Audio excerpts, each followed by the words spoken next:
Welcome to The Voice of Retail. I'm your host, Michael LeBlanc. This podcast is brought to you in conjunction with Retail Council of Canada, and this episode is sponsored by Rewe.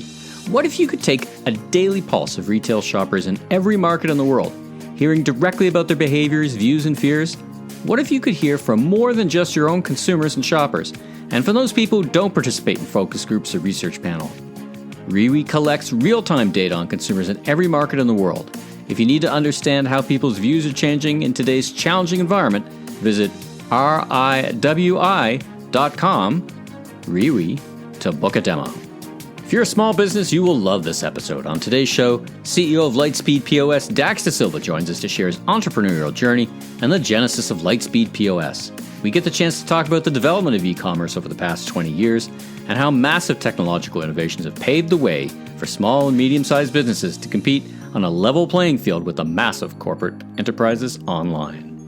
Even though they might consider themselves diehard brick and mortar, that online presence and the ability for their customers to interact with them on these other channels, that the personal connections were still existed, and that shopping online doesn't mean that you aren't shopping local, and that those weren't opposite things. So that I think is just reinforced, our belief that omnichannel is important for everybody. So let's listen in now, and we'll get some insider information on how purchase behavior has shifted over the years and gain insight into some of the lessons Dax's clients have learned about e-commerce during the pandemic. From inventory management to supply chain procurement tips, this episode has it all. Dax, welcome to the Voice of Retail podcast. How are you doing this afternoon? I'm doing great. Thanks for having me.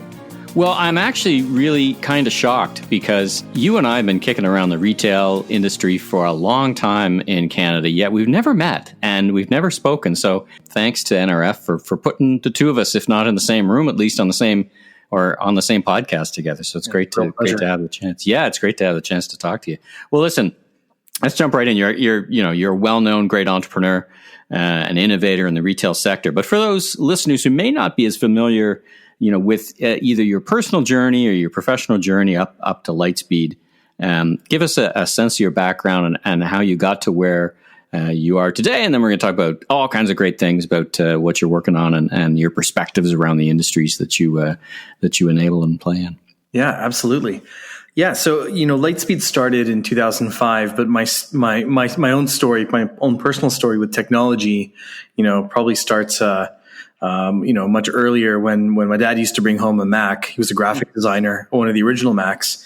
And I just fell in love with the Mac and how it combined technology and design and just humanized technology. And became, I got my own Mac at the age of 12 and started to program on the Mac by age 13. I was working for an Apple developer. No easy feat, right? I mean, Macs weren't really designed to be programmed, right? Yeah. No easy feat. Exactly. So, but they were, I would build these. I really approached it from the lens of a designer and built the same versions of the early versions of Lightspeed with the same sort of approach, which was, build a user interface, build a user experience that really put the user in control, empowered the user. And then, I figured out the coding of how to make it all come to life. But, really wasn't an engineer. I was much more of a designer in terms of the experience. And that's what I focused on in my teens and in my 20s, building software for, a wide variety of businesses that wanted Mac-based solutions. But a lot of them ended up being retailers and complex retailers at that. So that it could have been, I was in the Mac ecosystem, so a lot of it was Mac stores that sold Macs before Apple had stores. So worked for a number of them, and those were retailers with complexity and inventory and different ways of selling. After many years of doing custom systems, around 2005 there was just this resurgence of Apple. A lot of people wanted to use Apple products in their stores. iMacs and iPads and so on. And there just wasn't really the software available with the power to run a complex retail business. And that's what the first versions of Lightspeed really solved for, was, how do we put the control back in the hands of the user? And the inspiration for the first versions of Lightspeed was iTunes. Back when iTunes was understandable. Today, forget it. I was going to say, yeah, today it's a mess. But it's a long way from where it started. But back then it was, if you think about looking at your retail store, the way that iTunes at the time, let you look at your music library, with the early versions of Lightspeed, you could look at your inventory and your products and your customers and your purchasing system and all of that, much in the way that iTunes let you look at playlists. So it became a very approachable way to look at a retail business that had a lot of complexity to it, had big database of products and a lot of activity. Right. And so, I think that it was design first. It was, the experience came first, and just re-empowering the retail business owner came first, and then making it all come to life. I did what was the lead developer originally, but within a few years I hired a real team of people that really knew how to program. So right on. Well, as you said, you didn't consider yourself an engineer, even though you're writing complex code. You're more of a strategist and a designer and all those other great things. So describe for us the scope and scale that, take us to the present day about Lightspeed. Give us the scope and scale and your coverage. You're a global company based in Montreal, right? Your headquarters in Montreal. Give us a sense. Very, very global company. We've got, more than 100,000 merchants around the world in 100 countries. Big footprint in North America, of course, but also, almost half our business in Europe and Asia Pacific. It's been quite a journey. And of course, all of our solutions, are now in the cloud, and that's really powering the ability to make solutions that are omni-channel. And we've been preaching the value of omnichannel for retailers. Also, we also have a big hospitality business. All the way that what we've seen over the last 15 years of Lightspeed's history is just the transformation of how consumers shop and how they dine, how they find the businesses that they want to spend money with. And so our mission's really been to make sure that those local, small and medium-sized businesses have the technology, that the technology is democratized so that they have a competitive advantage on technology too. It's a great leveling of the playing field, really, what's happened, right? I mean, I launched Hudson's Bay's eCommerce in Canada in 2000, and, it was $1 million to take a credit card online back in those days. And I often, preach that gospel, so to speak, that as a small business, you've got power and capabilities well beyond my imagination 20 years ago that companies like yours would be able to deliver. It's interesting because I conceive, when I think of Lightspeed, I think of you more as a restaurant hospitality. I know that's not the case, but that's how I thought more of your genesis. Tell me how you've evolved over these years and what forces have pointed you in the direction. You said you're more, it feels like you're more focused on mid to small size enterprises versus large enterprise, but I don't want to put words in your mouth, so to speak. So give me a sense of that. So what's interesting is that the customer, hasn't changed in terms of the size of the customer. Our average, and we did actually start with retail. So for the first, I would say for the first 9 years of the business, we were retail only. But did you get? I'm just trying to figure out where my sense of the hospitality business came in. Is that where you got most purchase earlier, or is that just my misconception that? No, I would say a lot of the activity that you've seen lately. We've done some acquisitions. Some of them might be hospitality oriented. As we're building a leadership position there. But our business in North America is largely retail. We're very strong in hospitality in Europe and in Australia and New Zealand. But there's nearly $40 billion of transactions coming through Lightspeed systems every year. And so what that breaks down to is that we're working with a customer that's doing about 600,000 a year in transaction volume. So they're not small. These are small medium-sized businesses that are at scale. They've got complexity. So they've got, on the retail side, they've got tens or hundreds of thousands of SKUs in their inventory. And that just requires a different level of system than a very simple cash register system on an iPad. Right. And that's always been our wheelhouse. Yes, retail's just evolved and continued to change, and now the same business owner that we served in 2005 now has a whole other set of expectations on them in 2021.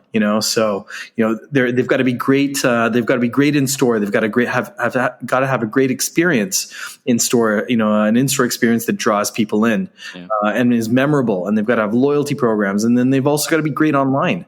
They've got to have great, e-commerce capability. They've got to have great, they've got to have chops on social media. And they've got to be great at ordering. You've got to have the right product at the right place for the right customer at the right moment. It's a lot of logistics in order to be a successful small business retailer today.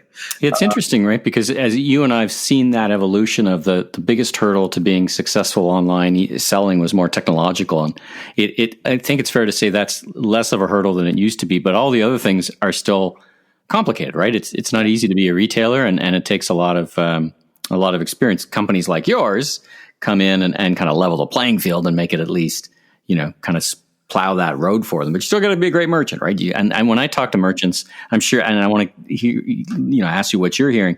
They're saying, listen, I need to somehow square that circle where I need to approach the efficiency of the big players but also deliver the experience of local, which is what makes me, right? Is that what you're hearing? Like, let's talk about that for a bit. So as as we've gone through the first year of the COVID era, we've seen this massive acceleration in e-commerce adoption, and beyond you and me, we probably would have been thinking these numbers 5 years from today, or pick a number. But we're here, and we're probably not going back to where we were before. So what have you been hearing from your customer base? Because you're at that focal point where you're hearing from them, what they need and what they're seeing and what's changing. So give me some feedback on that. Yeah. So what's interesting is that I think that a lot of let's just talk about the retailers here. A lot of those customers bought Lightspeed or selected Lightspeed because they knew that they could get to e-commerce and that they could do these digital experiences. But many of them, might have focused a lot on making their brick and mortar locations as successful as possible. When COVID hit, many of them asked, could we help them light up their digital channel, really literally overnight. So, one of the things that we're really proud of is that, the pandemic started in March. By towards the end of April, 3/4 of our customers were able to continue to transact with their customers. So they were not using the full suite, even though they knew it was there, and they selected the platform because of the capability. Right. But in talking with customers, a lot of customers, yes, there's some hurdles in terms of how do I get my images and photography and product descriptions? There's a lot of work there, but then a lot of them also had fears around, would going online feel less local? Would it feel soulless? There's so much of my business that's about us having that direct interface with people. And they don't want to. They're smart enough, not smart enough. They're smart not to go head to head with the likes of the big Amazon, because they're not going to win. So it is funny, right? Because in some ways the Great Acceleration pushed them out of their strategic advantage point, which continues today, but hopefully that's short term, where they've got to be efficient. But again, that squaring of the circle, right? Yeah, and I think that one of the pieces of feedback that I've heard from a lot of people that did go through with using this time, this moment to go online, is that it turned out to be not as impersonal as they thought. That it ended up being a real additive to what they felt their role was in the community. Even though they might consider themselves diehard brick and mortar, that online presence and the ability for their customers to interact with them on these other channels, that the personal connections were still existed, and that shopping online doesn't mean that you aren't shopping local, and that those weren't opposite things. So that I think is just reinforced our belief that omnichannel is important for everybody. And I think that what the pandemic's illustrated is that we've seen the acceleration of omnichannel because it's been a crucial lifeline for businesses. Yeah. But I think it's also proven to businesses that this is something that we want to continue to invest in, and it future-proofs us.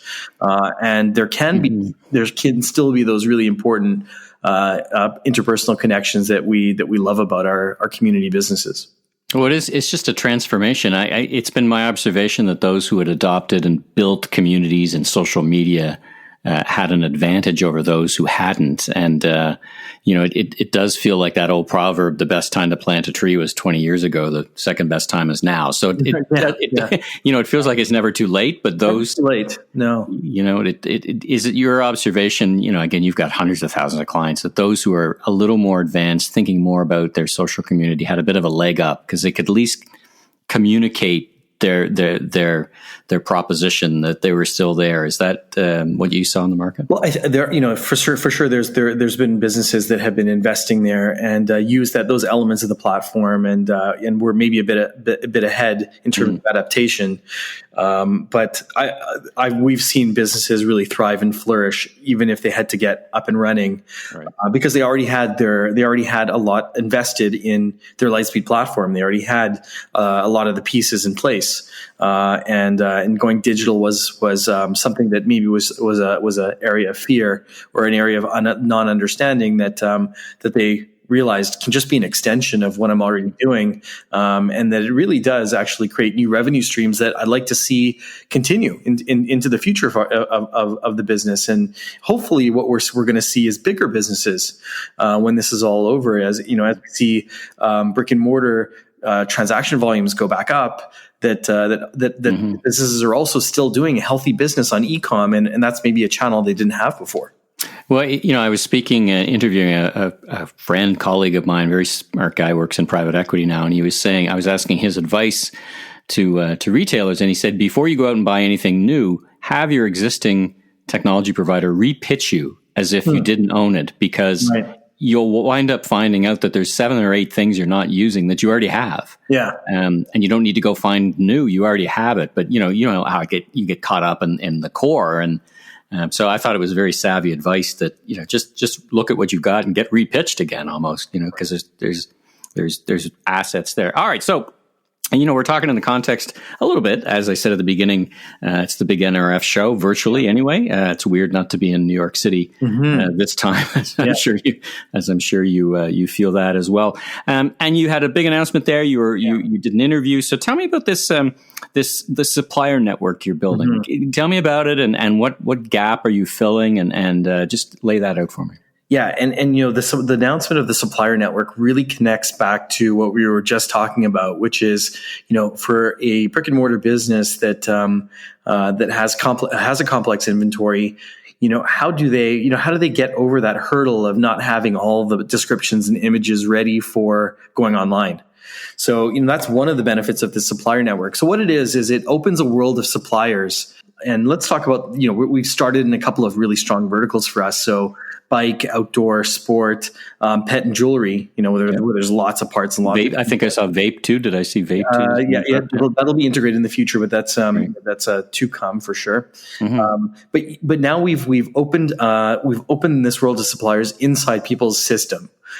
So they can browse and they don't have to import. It's already inside their system. And they can look at, they can discover new inventory, but they can also pull in all the inventory with all the images and descriptions that can go directly into their online, or they can order directly in the system from those suppliers. So does that cut a PO for them? Like is this? So let's say I'm in your network and I have a small bike store and I see some great lines of bikes that are actually in stock because we know how popular bikes are in the pandemic. I don't have an existing relationship. Does it cut a PO? How do they? Yeah. And on the other side, I guess my question is, how do they know that you've got the money in the bank to cut the PO? Like, explain to me some of the back end of it, right? How you put it together. So we have all of these suppliers now being featured in this network. in this market. And if they do discover a supplier that they're not already working with, they do have to create a relationship with that supplier. But once they do, they can use that feed that's in their system to now order, and the POs are built directly into the system. The suppliers receive them. The receiving and tracking is all automated. The tracking and receiving is all automated in the system, and the connection of refreshing every time that there's new items is automatic, and then the movement of those items onto an online store is also very easy. So it really is modernization of the supply chain for small and medium sized independent businesses, with their core suppliers. It's something that we've talked about and worked on for almost 5 years. Yeah. It's not the first one I've seen in the market. I mean, it's been tried by some, but no one's quite cracked that code yet. Some say it seems to shake out. You've been working on it for 5 years. So what's the biggest hurdle you overcame to get this to where you thought it was a viable product to launch to your network? Yeah, so I think that scale matters. There's 100,000 merchants on the platform, 100,000 plus merchants on the platform that over time, when we extend it to all verticals and everybody, that's interesting for suppliers. What's also interesting for suppliers is, we're not monetizing this in terms of a subscription. This comes with Lightspeed. No ordering fees, there's no subscription fees, because ultimately we want the suppliers to benefit, we want the merchants to benefit, and we want to be just the default system for those verticals. That's how Lightspeed adds value. So how do the suppliers benefit? Suppliers, when they supply, let's say that they supply those bikes to that retailer, they really don't know how well those bikes did. They don't know whether those bikes sold as soon as they arrived at the store, or whether they know sell in, but they don't know sell through, right? They don't know sell through. So real time sell through is really going to help that supplier think about their manufacturing and do planning so that they can be more profitable, and that ultimately the retailers get the product that's actually is the popular with customers. Yeah, so I think we're going to optimize for this supply chain the way that Amazon does for itself, using data. The way that, maybe large enterprise retail with big teams to do this does for itself based on its crunching through its data. So we're using the data that's available to really benefit those merchants and benefit those suppliers. And we think that we're in a really unique position to do that. And we have the scale that makes it interesting for everybody to be connected. Yeah, scale is an important point, right? Scale is a huge point. All right, last couple of questions. As we've been saying, we got tons of customers, both in the restaurant, food service and retail. What surprised you looking at the data and talking to customers over the past 10 months? And it's a two-part question: what, if anything, surprised you? And the second part is, as an industry, we kind of look and we should reflect on the industry in these times of crisis and say, you know what, post-COVID, we should probably leave some things behind. Well, I think the thing that surprised me, and maybe we shouldn't be surprised with, we've seen retailers really adapt over the last 15 years to the changing tastes of consumers and the changing behaviors of consumers. This is obviously a really compressed amount of time where there was pretty radical change in how consumers were restricted and how they had to be unprecedented, right? Unprecedented. So the adaptability of these businesses, we know that our businesses are at a bit more scale. They have that, and that because of that, I think they used every tool in the toolbox. The other thing that available from us, I think that the strength of the platform allowed us to really create new workflows that were omni-channel. We had the workflows that we already had there, but as the pandemic wore on, we realized that some businesses need to do omnichannel a little bit of a different way. They're not the same. It's not the same mold for everybody. And there's just a real creativity, with small and medium sized business to take the tools they're given and create innovative, differentiated business models. So that was a surprise of what people, how they took the tools and ran with them. And we would create new models, new opportunities, and businesses did creative things with them. One thing we rolled out during this period was subscriptions.